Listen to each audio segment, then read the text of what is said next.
अस्सलामुअलैकुम मोहतरम उस्ताद। आज का हमारा टॉपिक है असेसमेंट की सिस्टम्स। सर अब्दुल शकूर हमारे साथ हैं। सर आप इस बारे में क्या कहते हैं? अस्सलाम वालेकुम जी इसातिज़ा, आज हमारा टॉपिक है असेसमेंट के तरीके, यानी बच्चे की कारकर्दगी को, तालीमी कारकर्दगी को जांचने के तरीके। Assessment systems. पूरी दुनिया में 3 तरीके राइज हैं असेसमेंट के। एक है एनुअल सिस्टम, दूसरा है सेमेस्टर सिस्टम और तीसरा है continuous assessment system. Annual system में साल के बाद इम्तिहानात लिए जाते हैं। इसी सिस्टम से हम पढ़ के बड़े हुए। इस सिस्टम के फ़ायदे ये हैं कि बच्चे को बहुत सारा मटेरियल ज़ुबानी याद करना पड़ता है, बहुत मेहनत करना पड़ती है, लेकिन इसके नुकसानात जो हैं वो बहुत ज़्यादा हैं इसके फ़ायदों की निस्बत। मसलन पहला नुकसान क्या है कि बच्चा सारा साल मेहनत नहीं करता। आपको याद होगा कि हम 8-9 महीने बिल्कुल नहीं थे पढ़ते। साल के आखिर में टीचर डंडा पकड़ता था, हम ट्यूशन पे जाते थे और सिलेक्टिव स्टडी करते थे। हम पूरा सिलेबस याद ही नहीं करते थे ताकि हम पास, और हमारा मकसद पढ़ना नहीं था, हमारा मकसद सिर्फ क्लास को पास करना होता था। दूसरे नंबर पे इसमें बच्चे पे बहुत ज़्यादा प्रेशर पड़ता है। बच्चा टेंशन का शिकार होता है, क्योंकि वो पढ़ाई से नफ़रत करता है, पढ़ने से अवॉइड करता है। उसको पता है कि पूरी किताब कौन याद करेगा, चुनांचे ये एक बहुत मुश्किल काम है जिससे कि बच्चा अवॉइड करता है। और इस मुश्किल को ऐसे बहुत सारे बच्चे स्कूल छोड़ जाते हैं, तालीम छोड़ देते हैं, यानी ड्रॉप आउट हो जाते हैं। अच्छा, अब पूरी किताब को याद करना समझ के और बगैर रट्टे के मुमकिन ही नहीं। चलना चाहिए रट्टे की हौसला अफजाई होती है जिसमें बच्चा बगैर समझे चीज़ों को याद करता है और फिर पास होने के लिए अनफेयर मीन्स, गलत तरीके भी इस्तेमाल करता है। अब इस सिस्टम के अगेंस्ट फिर दूसरा सिस्टम जो है सेमेस्टर सिस्टम, जिसमें 6 महीने बाद इम्तिहान होता है और बाद का ट्राइमेस्टर होता है 3 दफ़ा साल में, तो जिसको हम टर्म एग्ज़ाम्स भी कहते हैं। तो इस सिस्टम में एक ख़ास वक्फे के बाद 3-4 महीने के बाद इम्तिहानात होते हैं। अब इसमें क्या है कि निसाब कम हो गया, ठीक है, और बच्चे पे बोझ कम पड़ा और बच्चे को थोड़ा सा आसानी मिल गई याद करने में। लेकिन फिर भी नुकसानात वही हैं जो एनुअल एग्ज़ाम्स वाले हैं। नुकसानात कम तो हुए लेकिन मौजूद वही हैं। तो प्रॉब्लम्स तो फिर वही की वही रही। अब यहाँ पे मैं ये भी अर्ज़ करना चाहूँगा कि सेमेस्टर सिस्टम में और टर्म एग्ज़ाम्स में फ़र्क क्या है।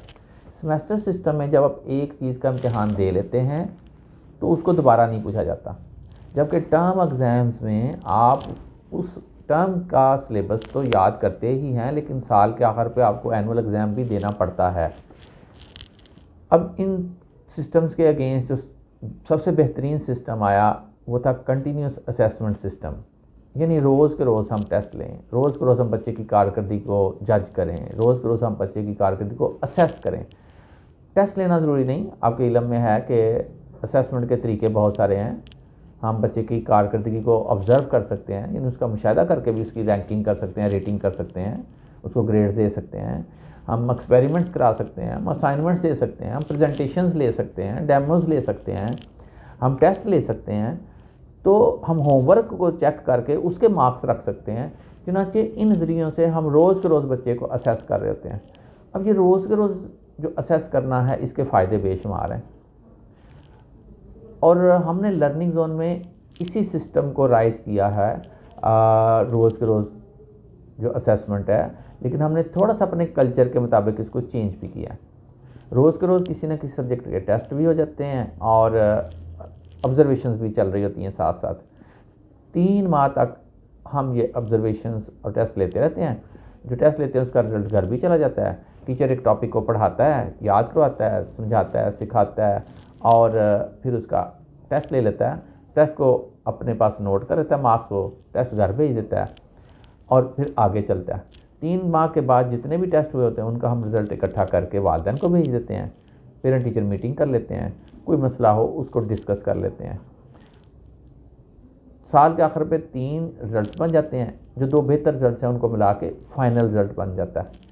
अब इसके बड़े फ़ायदे क्या हैं? नंबर 1, बच्चे पे बोझ नहीं पड़ता, वो खुशी खुशी पढ़ता है, उसको रट्टों से निजात मिल जाती है। जो चीज़ें हैं हम उसको रिपीट कर लेते हैं, बार बार करवा लेते हैं, बार बार टेस्ट ले लेते हैं, बच्चे को वो हरफ हरफ याद हो जाती है। लेकिन सारा सिलेबस याद करना तो कहीं पे भी नहीं मकसद ना, पूरी दुनिया में कहीं पे भी नहीं लिखा हुआ कि सारा सिलेबस याद करवाया जाए बच्चे को। जो इंपॉर्टेंट चीज़ें हैं जो अगली ज़िंदगी में इस्तेमाल होनी है वो याद बार बार करवा के वो सिखा दी जाए। तीसरा फ़ायदा जो है इसका यह है कि हमें 40 दिन अजाफी मिलते हैं बच्चों को पढ़ाने के लिए, जिसकी वजह से हम क्रिएटिव काम भी करवा लेते हैं हम, और बच्चों की पर्सनैलिटी पे भी काम करते हैं ताकि पर्सनैलिटी डेवलप भी हो। ये 40 दिन अजाफी कैसे मिलते हैं? दूसरे स्कूल्स में जब भी टर्म एग्ज़ाम या एनुअल एग्ज़ाम्स आएंगे, हफ्ता पहले पढ़ाई बंद हो जाएगी, जो पीछे पड़ा उसको रट्टे लगने शुरू हो जाएंगे, यानी तैयारी हो रही होगी, और फिर 1 हफ्ता ज़ाया होगा इम्तिहानात में, तो 15 दिन गए। अब ये वर्किंग डेज़ हैं, पूरे साल में पाकिस्तान में 220 के करीब वर्किंग डेज़ होते हैं। अब उसमें से भी अगर आप 40 निकाल दें तो ये तो बहुत बड़ा नुकसान है। जैसे हमें लर्निंग जोन में ये फ़ायदा होता है कंटिन्यूस असेसमेंट सिस्टम को चलाने का।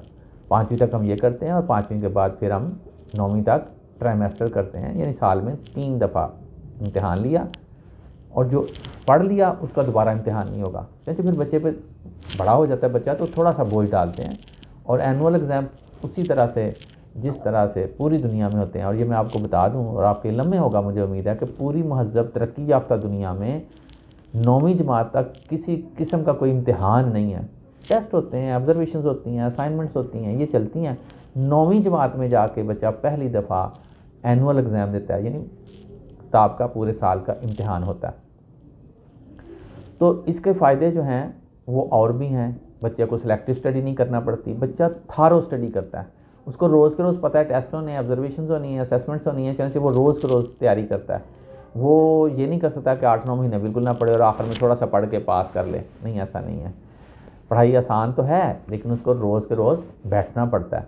अच्छा, रोज़ के रोज़ अगर टेस्ट हो रहे हैं, रोज़ के रोज़ अगर ऑब्जर्वेशंस हो रही हैं, असेसमेंट्स हो रही हैं, असाइनमेंट्स मिल रही हैं, तो उसका फ़ायदा ये है कि हमें अमली ज़िंदगी में भी इसी तरह रोज़ के रोज़ टेस्ट देने पड़ते हैं।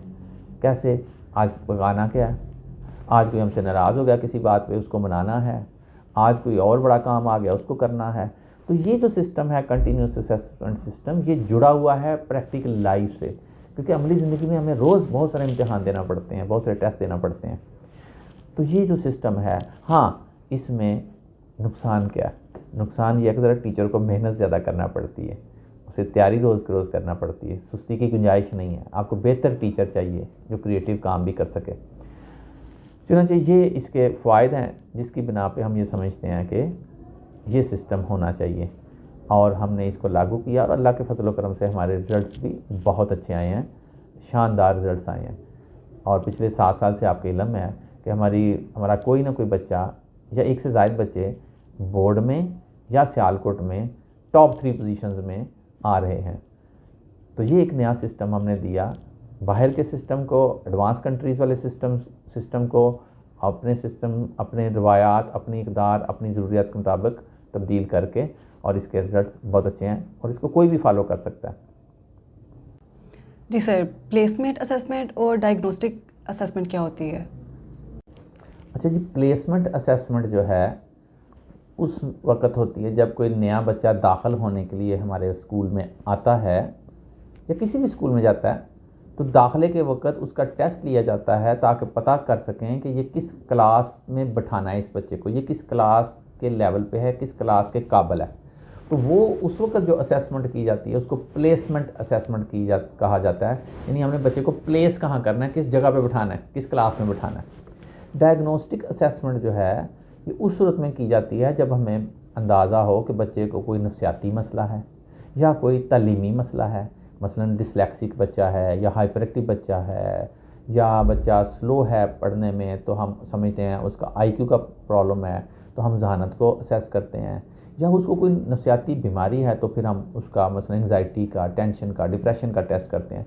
तो ये डायग्नोस्टिक असेसमेंट जो है ये इस किस्म की होती है, जो कि अमूमन एक साइकोलॉजिस्ट ट्रेंड बंदा कर रहा होता है, जबकि प्लेसमेंट असेसमेंट जो है वो हर टीचर करता है अपने अपने सब्जेक्ट की, और वो अंदाज़ा लगा लेता है बच्चा किस काबिल है। यहाँ पे मैं एक अहम नुक्ता जो है वो ज़रूर आपके सामने पेश करना चाहूँगा कि जब बच्चा स्कूल में दाखिल होने के लिए आता है पहली दफ़ा, तो आपने एक बहुत अहम काम करना है। आपने बगौर देखना है, जायज़ा लेना है कि बच्चा किस माह की पैदाइश है। अगर तो वो सेशन के दरमियान में पैदा हुआ है, अब सेशन कब शुरू होता है? 1 मार्च से। सेशन का दरमियान कब बना? सितंबर, अक्टूबर, नवंबर। तो अगर बच्चा इन महीनों में पैदा हुआ है तो फिर आपने एक बहुत अहम फ़ैसला करना है, बल्कि आपने नहीं, वालिदैन ने फ़ैसला करना है कि बच्चे को 6 महीने का एडवांटेज दें या 6 महीने का नुकसान दें। अब आपने वालिदैन को गाइड करना है कि बच्चे को एडवांटेज दिया जाए। मैं तो 8 महीने तक का एडवांटेज देने का कायल हूँ। अगर बच्चा किसी क्लास से 8 महीने बड़ा है तो उसको पिछली क्लास में करवाया जाए ताकि उसको फ़ायदा मिले 8 माह का, ना कि अगली क्लास में जहाँ वो दूसरों से 4 महीने छोटा होगा। ये बड़ा टेक्निकल पॉइंट है, मैं दोबारा इसको कोशिश करता हूँ समझाने की। आपने करना क्या है? आपने डेट ऑफ बर्थ लेनी है। अगर बच्चा इन महीनों में पैदा हुआ है, अगस्त, सितंबर, अक्टूबर, नवंबर, ठीक है, आप डेट ऑफ बर्थ लीजिए। 1 मार्च की तारीख ऊपर लिखनी है। हाँ, आप उसका दाखिला सितंबर में कर रहे हैं, अक्टूबर में कर रहे हैं, जुलाई में कर रहे हैं, जून में कर रहे हैं, ऊपर लिखना है 1 मार्च और मौजूदा साल जिस साल में है। मसलन अब को बच्चा मेरे पास आया है, उसकी जो तारीख पैदाइश है वो 11 सितंबर है 2016। मैं ऊपर लिखूँगा 1/3/2020, नीचे लिखूँगा 11/9/2016। अब सबसे पहले मैं ऊपर से दिन निकालूंगा। ऊपर 1 दिन है, उधर से 1 महीना लूँगा, ये 31 दिन बन जाएंगे। 11 निकले, पीछे रह के 10 दिन। अब ऊपर तीसरा महीना है, नीचे जो है 9वां महीना है। साल में से 12 महीने इधर को लिए, हासिल लिए 12, और ये बन गए 15। 15 में से 9 निकाले, 6 महीने बन गए। इधर ऊपर रह गए 19, 20 में से 1 निकल गया साल, क्योंकि उसके महीने हमने हासिल लिए थे। 19 में से 16 निकाले, पीछे रह गया 3।